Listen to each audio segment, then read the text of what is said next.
ក្រោយពីភូមិបានផ្លោង5គ្រាប់ចូលក្នុងដីថៃថៃក៏បានដាក់ទៅវិញចំនួន2 3គ្រាប់ដែរផ្ដល់សញ្ញាទៅឲ្យភូមិវិញថាអ្នកឯងបានបាញ់ចូលក្នុងទឹកដីរបស់យើងហើយគេបានឲ្យសញ្ញាទៅស្ងាត់គេថាយើងឆ្លូតដែរបាទថៃឆ្លូតទៅជាមួយភូមិព្រោះ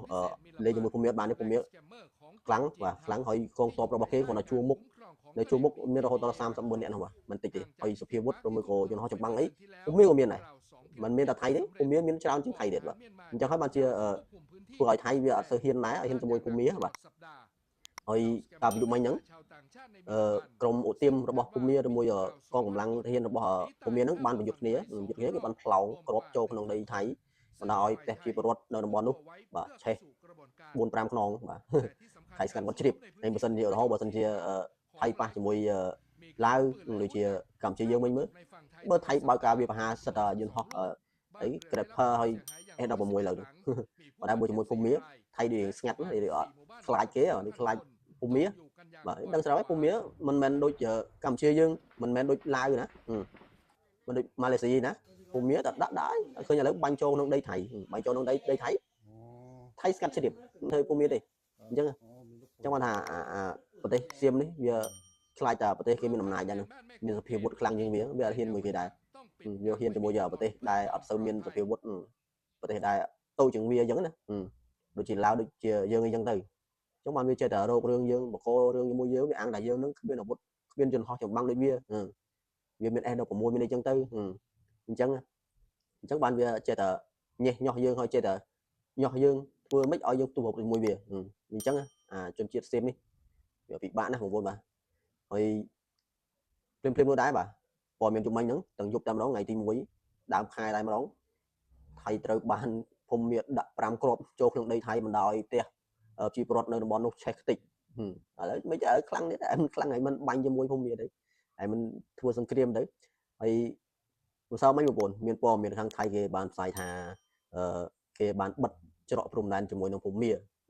ហើយគេទុកតែច្រកមួយទេដែលស្ពានឆ្លងកាត់គេថាច្រកនោះមានស្ពានហ្នឹងបងប្អូនបាទហ្នឹងហើយមានស្ពានឆ្លងកាត់ដូចជាគេហៅទលេបាទទលេវាមិនធំទេគាត់ថាមានគេធ្វើស្ពានឆ្លងកាត់ដើម្បីឆ្លងកាត់ពីព្រំដែនថៃទៅភូមិអញ្ចឹងណាបាទនឹងគេទុកដល់ច្រកនោះមួយទេហើយច្រកផ្សេងទៀតគេបានគេបិទអស់ហើយជាមួយនឹងភូមិហើយថៃគេបិទជាឯកតោភាគីមិនមែនសម្រុះសម្រួលមិនមែនពិភាក្សាជាមួយនឹងភាគីម្ខាងទៀតទេគឺថៃគេបិទដោយឯងបាទគេបិទដោយឯកតោភាគីដោយការយើងអញ្ចឹងបងប្អូនបាទដោយការកម្ពុជានិងថៃអញ្ចឹងថៃជាអ្នកបិទឯកតោភាគីអញ្ចឹងអានេះគឺជាសិទ្ធិរបស់គេអ្នកបិទបើគេបិទក៏បិទដែរចាំមើលវាបិទអស់ហើយជាមួយទៅទៀតបិទភូមាម៉ាឡេស៊ីបិទទៀតហ្វីលីពីនបិទទៀតឡាវកម្ពុជាអស់ចាំមើលវានៅតែម្នាក់ឯងនៅប្រទេសវាហ្នឹងហើយវាថាសេដ្ឋកិច្ចវាអត់មិនងាយធ្លាក់មិនងាយដួលរលំទេអញ្ចឹងគេគិតអញ្ចឹងគេគិតថាប្រទេសគេហ្នឹងសេដ្ឋកិច្ចរឹងមាំឥឡូវជុំវិញចិត្តខាងបិទព្រំដែនសឹងទាំងអស់ហើយឥឡូវចាំមើលថាទីទៀតតើប្រទេសវានៅជាយ៉ាងណាទៀតបាទអញ្ចឹងខ្ញុំថាវាឃើញប្រទេសយើងតូចតាចប្រទេសទូជាងវាជាជនក៏តិចជាងវា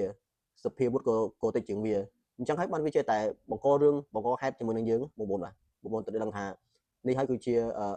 ភាពអំណាចភាពអំនួតរបស់ថៃវាអាំងថាវាមានយន្តហោះអីចម្បាំងឯណា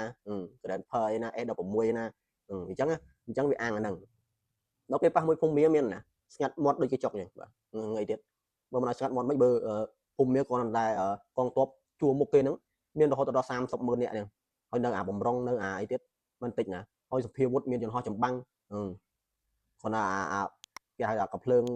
រថក្រោះនេះបាទរាប់រយគ្រឿងនោះមិនតិចទេភូមិអញ្ចឹងហើយអានោះគេវាយគ្នានោះវាយក្នុងប្រទេសទេដូចថាក្រុមឧទាមជាមួយនឹងក្រុមទាហានរបស់គេទេគេហៅថាចំគេថាក្រុមឧទាមហ្នឹងចង់បំបែកកាត់ទឹកដីហ្នឹងបងប្អូនបាទអញ្ចឹងខ្ញុំសួរអាក្រុមឧទាមហ្នឹងវាយចូលដីថៃយកកាន់កាប់ដីថៃទៀតវាអត់មានកន្លែងនៅវាចេញពីភូមិវាចង់កាត់ទឹកដីចង់ផ្ដាច់ខ្លួនណាបាទចង់ផ្ដាច់ខ្លួនពីភូមិក្រុមឧទាមហ្នឹងក៏ធ្វើវាយចូលដីថៃវាហ៊ានដែរលោកស្រួលវាហ៊ានមែនហ្នឹងបាទអត់ហ៊ានស្រួលក្រុមឧទាមហ្នឹងចូលមកដីថៃអីនៅនឹងបណ្ដោយហើយទៅហ៊ានបាញ់បើមិនភូមិដាក់ក្តាំងលើអញ្ចឹងមិនលេខសោតទេបងប្អូនបាទអញ្ចឹងថៃវារាល់ថ្ងៃហ្នឹងវាគិតថាប្រទេសយើងវាតូចជាងវាអញ្ចឹងបានវាហ៊ានបង្ករឿងហើយបង្កចំនួនជាមួយនឹងវាអញ្ចឹងណាបាទអញ្ចឹងប៉ុន្តែសម្រាប់ប្រទេសយើងគឺយើងអត់ទៅគេថា តាមគេញាក់បាទហើយចង់thấyទៅយើងដោះស្រាយតាមច្បាប់ការទូតតែយើងសន្តិភាពចាំមកសន្តិភាពបើពេលអត់ទេវាគិតថាប្រទេសវាមានអំណាចវាមានសភាវុធខ្លាំងពូកែ